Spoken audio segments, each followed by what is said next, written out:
정부가 이른바 기술 독립 예산으로 당장 내년 1조 원 이상을 소재 부품 산업에 지원하기로 했습니다. 그런데 중요한 건 과연 이 거대한 예산이 정책 취지에 맞게 적재적소 기업에 지원이 될 것인지 하는 대목입니다.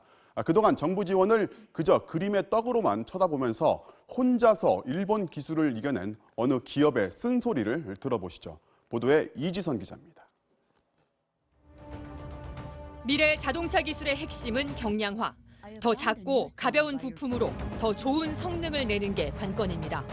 이 회사는 PCT라는 신소재와 구리선 결합 기술을 세계 최초로 개발해 자동차에 들어가는 전기 케이블의 무게와 부피를 획기적으로 줄이는 데 성공했습니다. 일본 대기업이 생산하는 케이블에 비해 내구성이 5배 이상 높습니다.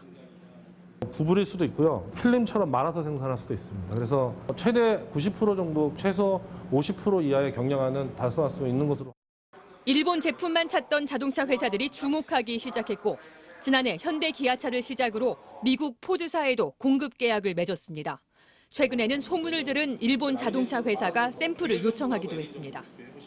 그 구리를 저희가 많이 절감할 수 있고 우리나라는 특히 이제 구리가 나지 않는 나라이기 때문에 우리나라 산업에도 좀 도움이 되리라고 생각을 하고 있습니다. 과정은 순탄치 않았습니다.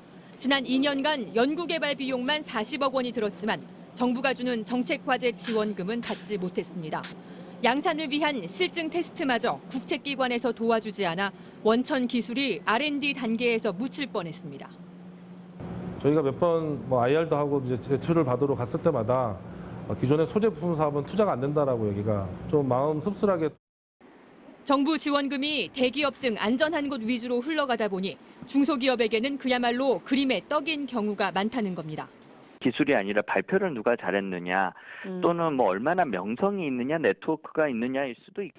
또 바이오와 게임 산업 등 가시적인 수익이 예상되는 곳에만 투자가 집중돼 온 것도 문제입니다. 소재랑 이쪽에는 투자를 잘 안 해요. 소재 부품 이런 데는 매출을 1,000억을 내도요. 시장 가치는 300억일 수도 있어요. 바이오는 학교 실험실에서 나와가지고 그냥 가능성 봤다 그러는데 1,000억이라면 돈이 어디로 갈까요?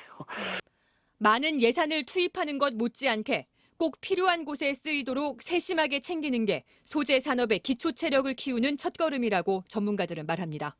MBC 뉴스 이지선입니다.